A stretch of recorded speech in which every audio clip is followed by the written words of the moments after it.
5 март асосгузори сулҳу ваҳдати миллӣ пешвои миллат президенти ҷумҳурии Тоҷикистон муҳтарам Эмомалӣ Раҳмон бо раиси шаҳри Душанбе муҳтарам Рустами Эмомалӣ дар ноҳияҳои пойтахт бо рафти иҷрои дастуру супоришҳои ҳукумати ҷумҳурии Тоҷикистон, татбиқи амалии нишондодҳои паёми президенти ҷумҳурии Тоҷикистон, аз ҷумла бо корҳои сохтмонӣ дар иншооти таъиноти гуногуни пойтахт, тадбирҳои бунёдкориву созандагӣ, кабудизоркунӣ, ниҳолшинонӣ, ҳифзи муҳити зист ва омодагӣ ба таҷлили ҷашни байналмилалии Наврӯз шинос шуданд.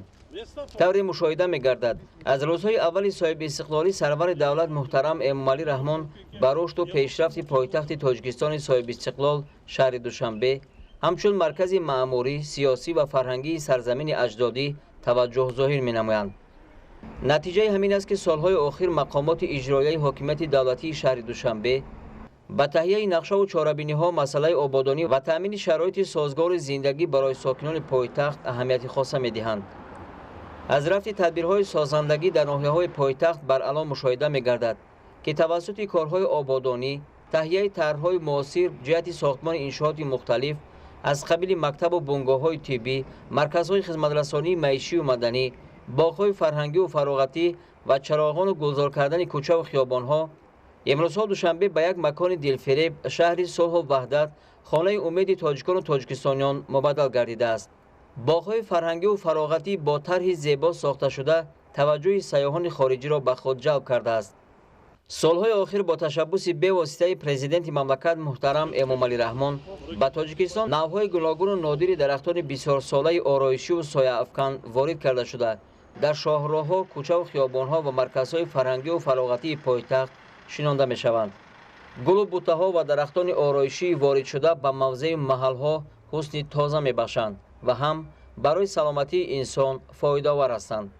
имрӯз дар рӯзҳои аввали фасли зебои баҳор ба хотири истиқболи сазовори Наврӯзи байналмилалӣ ва вусъати корҳои ободонӣ, президенти мамлакат муҳтарам Эмомалӣ Раҳмон ва раиси шаҳри Душанбе муҳтарам Рустами Эмомалӣ дар маъракаи ниҳолшинонӣ назди масҷиди марказии ҷомеи шаҳри Душанбе иштирок карданд.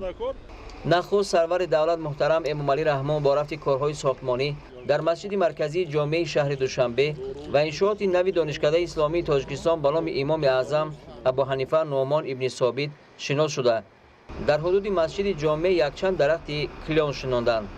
бо супориши президенти мамлакат дар асоси нақшаи сохтмони масҷиди ҷоме дар ин ҷо дарахтони магнолия, магнолияи баргпарто, каталпа, клён, ел, олӯи ороишӣ ва берёза шинонда шудааст.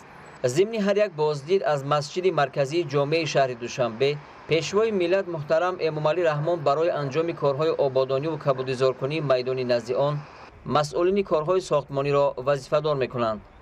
саҳни ҳавлӣ, роҳраву дигар мавзеъҳои атрофи иншоот бо тарҳи хеле зебо ору дода мешавад. барои ин бо дастуру ҳидояти пешвои миллат муҳтарам Эмомалӣ Раҳмон нақшаву тарҳи муосир таҳия гардидааст. атрофи бино чароғон карда шуда, фаввораҳо ва гулу бутаҳои ороишӣ ба муҳити ин ҷо бояд ҳусни тоза бахшанд. баъди шинонидани ниҳоли дарахтон, президенти мамлакат муҳтарам Эмомалӣ Раҳмон барои вусъати бештари корҳои ободонии ҳудуди масҷиди ҷоме ва даромадгоҳҳои иншоот ба мутахассисон дастуру ҳидоятҳои мушаххас доданд. ёдовар мешавем, ки рӯзи 24 феврал сарвари давлат бо иштирок дар маъракаи бунёди боғи нави интенсивӣ ва ниҳолшинонӣ дар ноҳияи Данғараи вилояти Хатлон ба мавсими корҳои баҳорӣ оғоз бахшиданд. акнун шаҳрвандони мамлакат бояд бо истифода аз ҳар рӯзи мусоид баҳри истиқболи Наврӯз корҳои ободонӣ, созандагӣ ва ниҳолшинониро вусъат бахшанд. пешвои миллат муҳтарам Эмомалӣ Раҳмон дар боғи Наврӯзгоҳи пойтахт бо нашъунамои дарахтон ва корҳои ободонии ин мавзеъ шинос шуданд. боғи Наврӯзгоҳи пойтахт дар масоҳати 146 000 метри мураббаъ доманд паҳн кардааст. дарахтони зебои нодири бо ҳашамати ороишиву сояафкан ва гулу гулбутаҳое ки аз гӯшаҳои гуногуни дохил ва хориҷи кишвар ба ин ҷо оварда шинонда шудааст, аз ороишоти асосии ин боғ ба шумор меравад. дар боғи Наврӯзгоҳ дарахтони сасна, калина, туя, сирена, кедр, пихта, каталпа, можжевельник, татум, магнолияи ҳамешасабз, чинор, берёзаи маҳаллӣ, каштан, барбарис, клёни сурх, лигуструм, кипарис, маҷнунбет ва гули садбарг шинонда шудааст.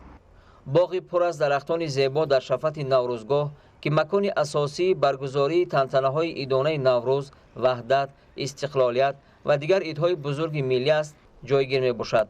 از این رو سرور دولت به کارگران باغ سپارش دادند که به مسئله تازگی اطراف، نگاهبینی درختان و کارهای آبادانی دقت مخصوص دهند.